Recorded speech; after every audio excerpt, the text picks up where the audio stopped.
you want to hear details, but you don't. It's just I get this image in my head of God, what she must have been going through. And Did you kill Christie Wilson? No, I had nothing to do with her disappearance. How could she simply disappear after she was with you? I don't have answers for that. He's a consistent narcissistic manipulator. The family of Christie Wilson say they've been tormented by her whereabouts since she went missing some 15 years ago. Now, law enforcement officials are able to provide some closure for the family through their discovery after returning to the place at the center of this mystery all that time ago.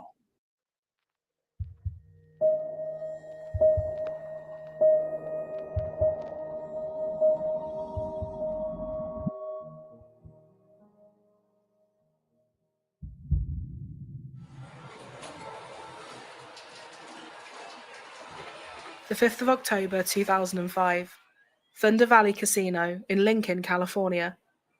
Sat at one of the blackjack tables enjoying her evening was Christie Wilson. She was good at blackjack, having studied the game and how to play. She was described as a whiz with numbers, able to work out the odds and percentages quickly in her head. She had been there for a while, and after a call with her boyfriend, she told him she would be home soon. She never made it home. The next day, he filed a missing persons report, and the search for Christie Wilson was on.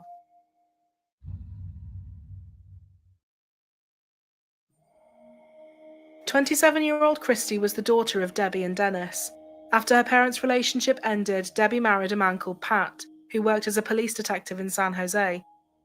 She was extremely close to her family, and her best friend Tiffany described the pair as soul sisters, doing everything together.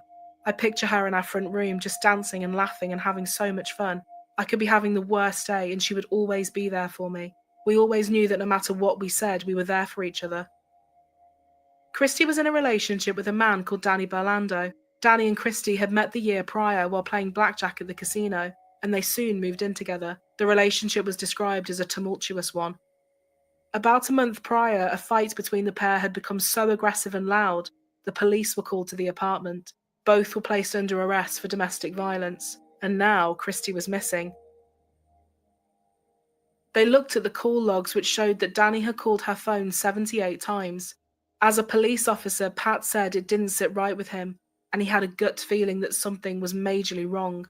Nothing about this was adding up. Her car was still in the parking lot, and the apartment didn't reveal any clues either. Nothing was missing, there was no evidence of a fight or a struggle. There was also nothing to show that she had upped and left.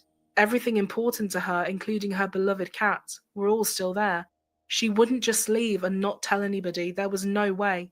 She also had an upcoming job interview in the next few days, and she wouldn't have missed that either. Danny said he had last spoken to her on Tuesday the 4th of October at 10:28 p.m, when she had received his call while at the casino. They spoke for 55 seconds. I told her to come home and she was like, "Okay, I'm finishing up, I'll be home soon."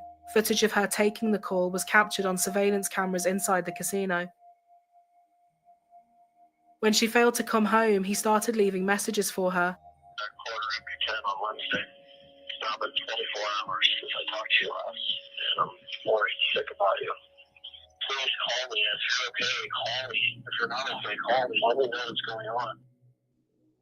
But there was still no response from Christie. He decided to go to the police and file a missing persons report. Investigator Murchison interviewed Danny and described him as being very cooperative. Danny said he had been having dinner with his parents at their house on the night Christie vanished, but there were a few hours that nobody could account for.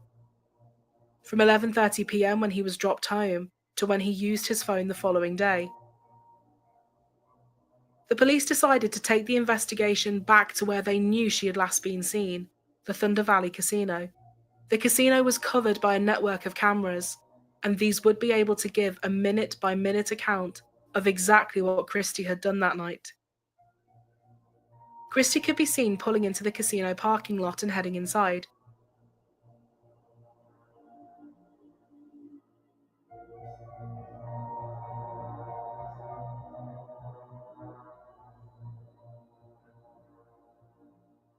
She sat at one of the blackjack tables and began to play. As the footage continued, something very quickly stood out.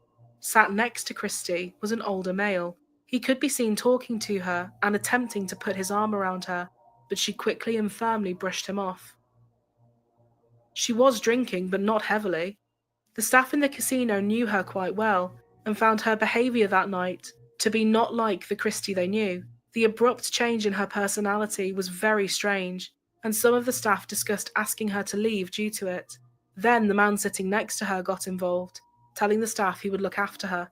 The pair left the casino and walked out together at 1:13 a.m, but as the police knew, her car didn't move. She had seemingly vanished from the parking lot.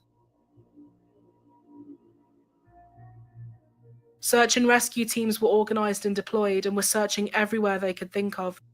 They searched by car, by foot, and by helicopter, and people were coming from all over to help find Christie and bring her home. Debbie was determined. She was going to find her daughter. I want my daughter back, and I want her back now. I may be 5'1" and blonde, but they just met a barracuda, and the fight's on. So, who was the man in the footage? Luckily for the police, it did not take them long to track him down. Earlier in the night, and only a few minutes before Christie arrived, he had used his casino card at one of the slot machines. The card was registered to a 53-year-old Mario Garcia. Mario Garcia was a married father of 2 teenage sons and had a good job at the local hospital working as a project manager. His wife Jean called him a family man and a great dad, as did one of his sons, Chris. The police went to his property and grounds that covered 5 acres in Auburn, California, to conduct searches of the home and vehicle. When they arrived, he had scratches on his chest and face. Nobody who had been at the casino remembered him having those scratches on the night he sat with Christie. One of those was an emergency room doctor sat 2 feet away from him. I didn't see any injuries, no, and I'm reasonably good at making those kind of observations, because that's what I do for a living, he said. It was also revealed the day after Christie had disappeared, he had gone to the eye doctor, and his co-workers had noticed the injuries too. He said they had come from poison oak and falling from a tree. Looks like somebody smacked you under your eye. Well, I had a little accident with a tractor in the tree. I got poison oak on my face. But this would have meant he would have been doing yard work after arriving home from the casino and before going to work, in the early hours of the morning. These were not random scratches one would expect to find in a yard accident. These had a distinct pattern. They looked like they had been caused by someone dragging their fingernails across his face and chest. He was subsequently arrested on a weapons charge and held. He said he had absolutely nothing to do with whatever had happened to Christie. He said they'd simply played blackjack together and that was it. They'd walked to his car, said goodbye, and went their separate ways. Footage showed his car leaving the lot 4 minutes later, and it looked like there was nobody else in there with him. He said that maybe her boyfriend had something to do with it. Although her relationship with Danny had not been good, there was just nothing to link him to her disappearance, and he seemed to be genuinely worried for her welfare. All eyes were now firmly on Mario Garcia. As part of their inquiries, they looked into his criminal history, and what they found made them even more concerned.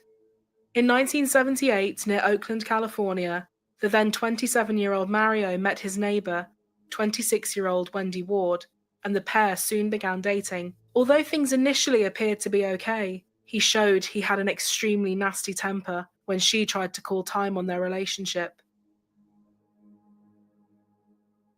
The 12th of January 1979. Mario had grabbed Wendy and forced her into his van. He was holding my neck, or he was holding my head, and he says, you do anything, I will take your head and I will smash it. I think he said to me, take off your clothes, or something like that. I said, no, I was just clawing, scratching, whatever I could do. Then he started to choke me. I couldn't breathe. She added that she thought she was going to die. After driving her back to his apartment, Mario raped her. He pulled a gun out of his cabinet and he held it to my head, and he pulled the trigger. He says, well, it wasn't loaded this time, but basically I can come and get you anytime I want. He then raped her for a second time. He then calmly made himself a sandwich and drove her home. I'm surprised that I actually am alive. I'm very lucky, Wendy later said. Wendy went straight to the hospital and Mario was soon in handcuffs. The Amadeo County District Attorney's Office made the recommendation that he be charged with 2 counts of forcible rape, 1 count of kidnapping, 1 count of burglary, and 1 count of assault with a deadly weapon. The case, however, would go nowhere for 2 years, and he would then be offered a plea deal, pleading guilty to 1 count of assault with a deadly weapon. His punishment? He was given 18 months probation. After Christie went missing, Detective Murchison went to talk to Wendy about her time with Mario. She later said she felt sick to her stomach when she heard that Christie had disappeared. She told the detective about her experience of being with him, and also told him something else. Something extremely worrying.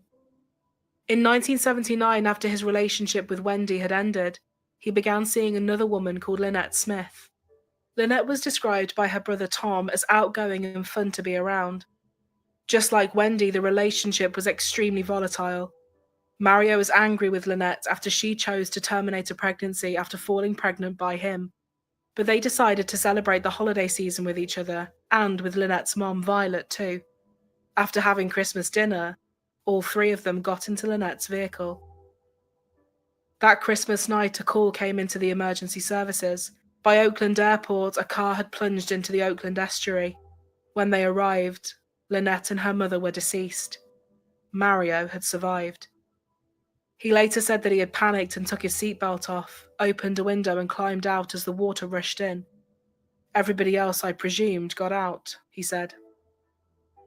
He told the officers that Lynette had been the driver, but the police were not able to confirm who had been behind the wheel. He hired a criminal lawyer when the police went to talk to him, and his lawyer advised him, say nothing. Following this, Lynette's devastated brother Tom would later reach out to an old friend, none other than Wendy. When Wendy heard that she had been in a relationship with a man called Mario Garcia, and that she and her mother had been killed in a car crash, Wendy was stunned. She told him that she too had been in a relationship with him, and told Tom what had happened to her during their time together. No charges were filed against Mario for the deaths of Lynette and her mother. For the officers looking into the disappearance of Christie Wilson, this was all painting an extremely disturbing picture of an extremely disturbing pattern of behaviour. They now turned their attention to his Toyota. His car had been cleaned out and the mats in the trunk had been removed, but not all of the evidence was lost. In the trunk of his car and on a door handle, they found hairs that were consistent with Christie. They were compared against the DNA found on the hairs on Christie's hairbrush. They matched. The chances of these hairs belonging to someone else were 1 in 720 quintillion. There was a small stain on the back seat, and presumptive testing indicated that this was blood, but due to the stain repellent, it couldn't have DNA analysis performed on it.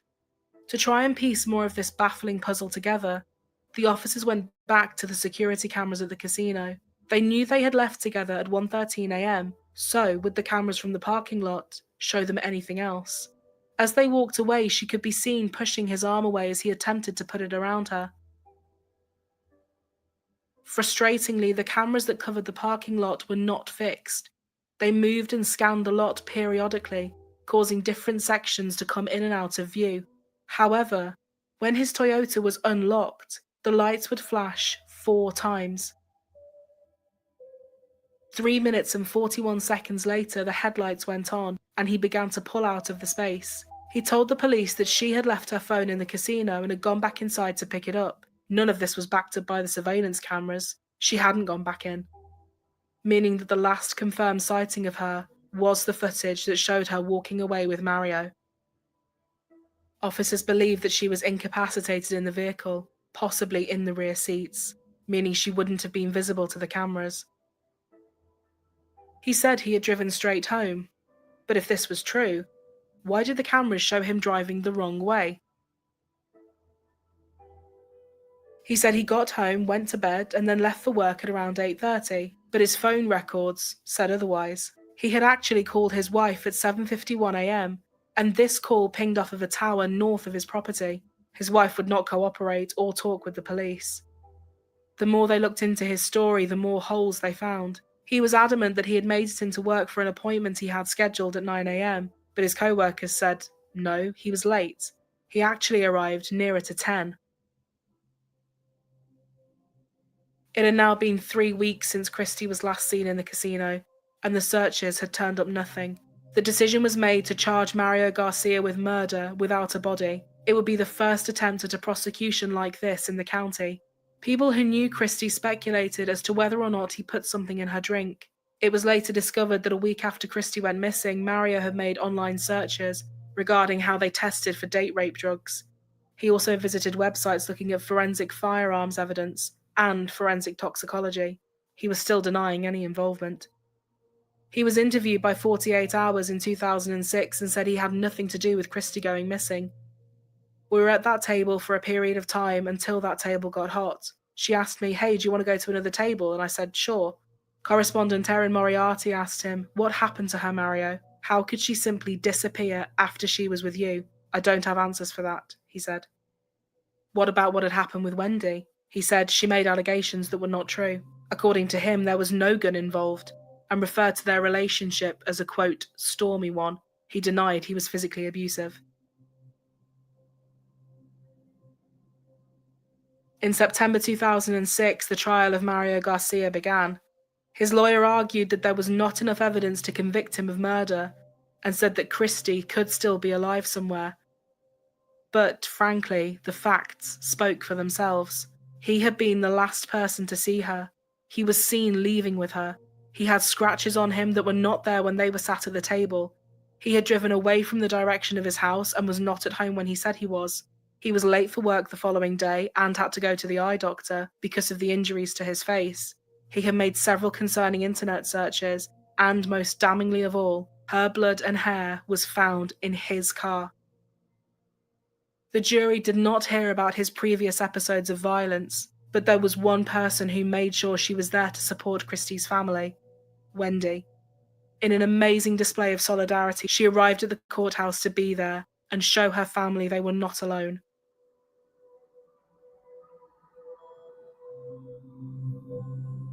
As 2006 came to an end, so did the trial, and the verdict was soon in.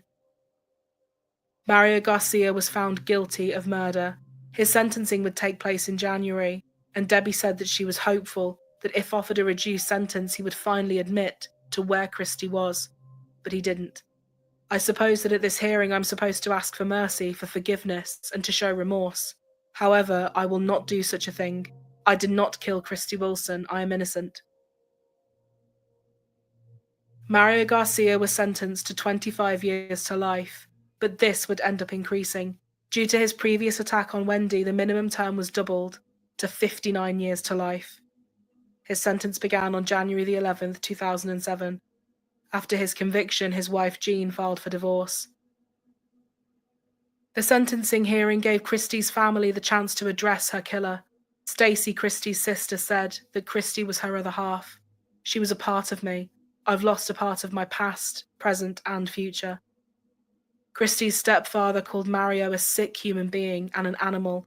"I don't believe he will ever tell us where our daughter is. I have no doubt he'd kill again."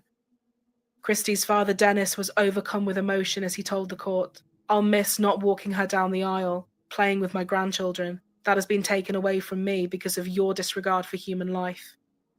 Also in the courtroom were the loved ones of Lynette and Violet, who had died when the car they were in had crashed into the Oakland estuary. Lynette's sister and Violet's daughter Marilyn said in a prepared statement that was not read to the court, but was taken into account by the judge, "Mario, only you and God know for sure what happened on the night of December 25th, 1979.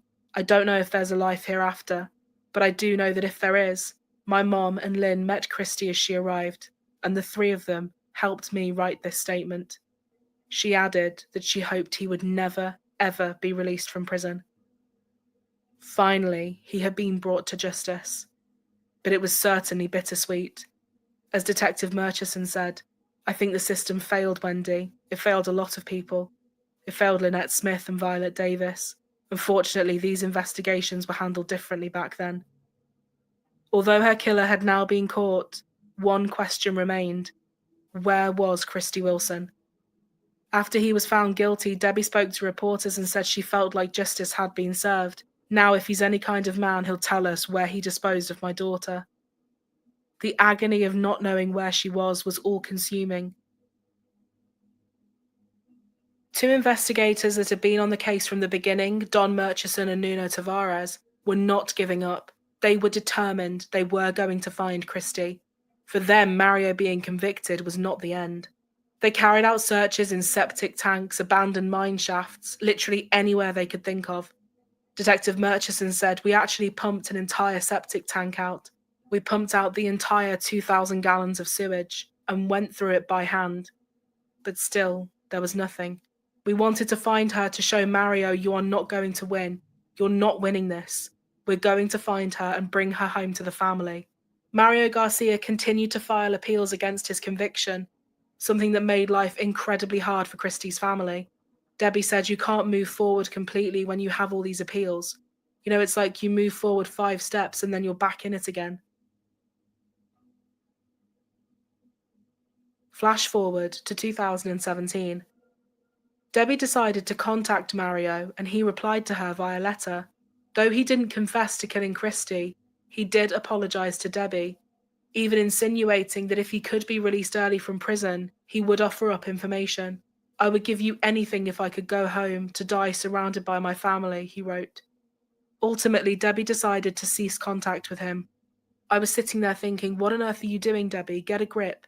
It would be such a disgrace. He will not use my daughter's body as a bargaining chip." Detectives Murchison and Tavares continued their efforts in finding Christie. They decided to trace Mario's sons and speak to them, asking if there was anything at all they could remember that might help them find Christie. Andy and Chris, Mario's sons, went through the 4 days after Christie disappeared in detail. On the Saturday after she vanished, Chris had a soccer game. He had observed his dad working on a tractor around the property, saying he had a crazed look in his eyes and that he was working frantically. Mario then firmly told his son he wasn't going to the game. This was totally out of character. After hearing about this, they decided to conduct another search of the property. It had been searched before, but they decided it was definitely worth another try. The family had left the property in 2007, and the officers wanted Chris to point to exactly where he had seen his dad that day, right next to the detached garage, right along the road. August 2020. They used ground-penetrating radar equipment to look at a 5-acre radius. The first 2 hits, they got nothing. Then, on the 3rd attempt, 100 yards from the home, they found something. A bone. A bone that belonged to Christie Wilson. As they removed more and more dirt, Christie's skeleton was finally found and identified via dental records. There was no clothing or jewelry.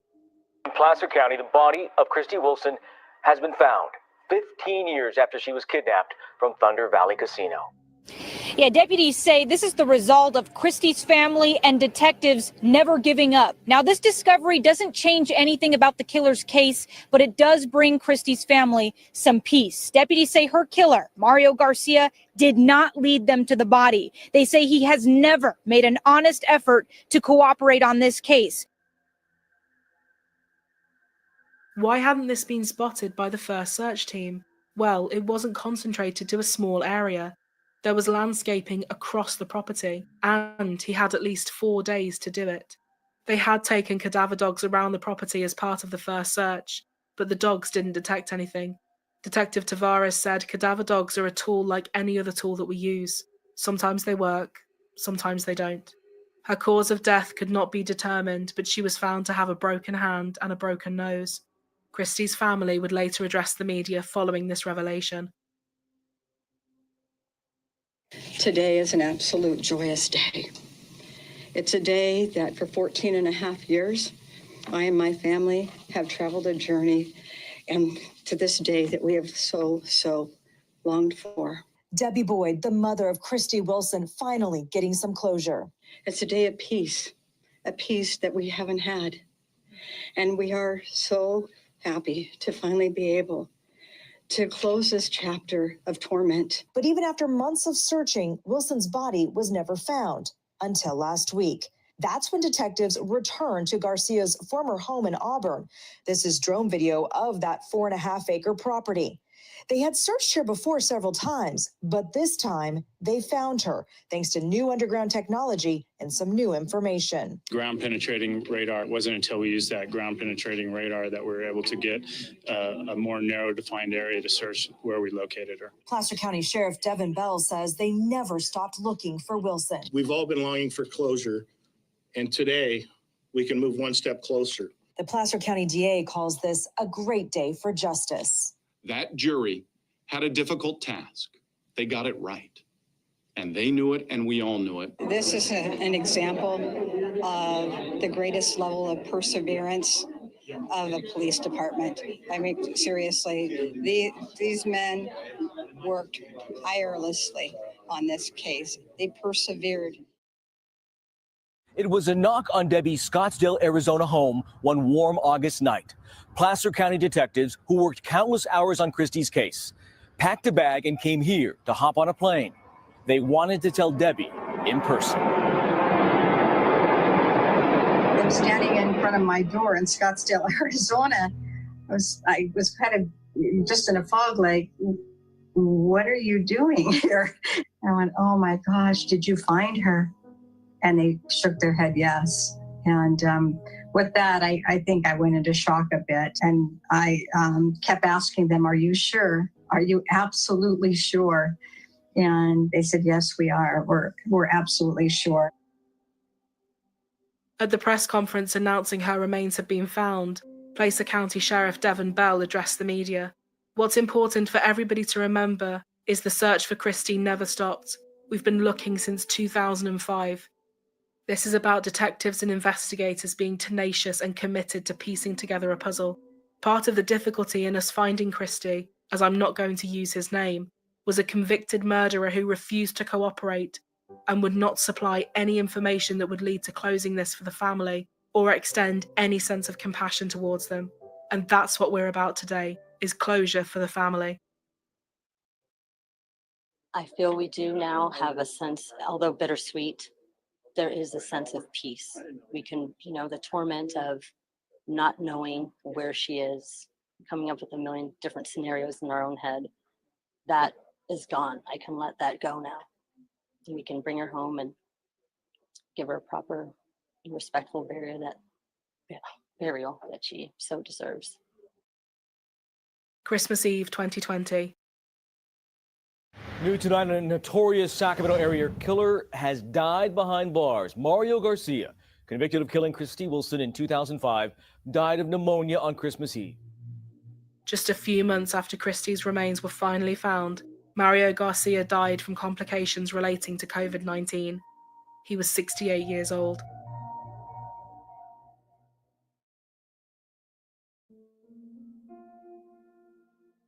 The story of Christie Wilson is a tragic and heartbreaking one, but it is also a story of dogged police work, sheer determination, and a refusal to give up.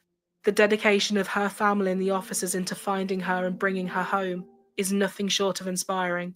As Detective Murchison said, we never gave up on trying to find Christie. We looked for her for 15 years. Her family certainly never gave up. They trusted us with the most precious thing they had in their lives, which was their daughter. We were going to bring her home. Christie Wilson was a deeply loved and cherished woman, someone who undoubtedly would have gone on to achieve numerous great things. As Debbie said, I was so blessed to be her mum for 27 years, and that I will carry with me forever.